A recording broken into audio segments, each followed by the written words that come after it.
ባይዘዊ በጣም ፀጉሬን እየበላኝ ነው ታውቃለህ? ለምን አትሰሪኝ? ይሻላል። አዎ እኔ እዚህ ጋር ሻይ ቡና እየጠብቅሻለሁ። ተሰርተሽ ነኝ።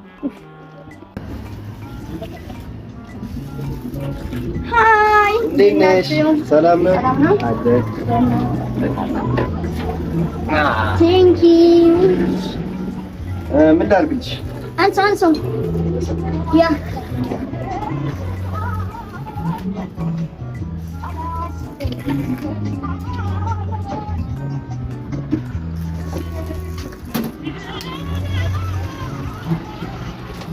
የመሰው ጉድዋና የመሰው ጉድዋና ከባድ እኮ ነው። መጥቻለሁ። ሲያልቅ መጣ ባቢ እንዴ ፍቅር በለቅ እኮ ነኝ። አንደኛው እንዴ ፀጉሬ እስኪያለቅኝ ታዲያ ደግሞ በዚህ መጣችሁ እንዴ? ዋ አንቺ ፀጉር ቤት ግቢ ያለ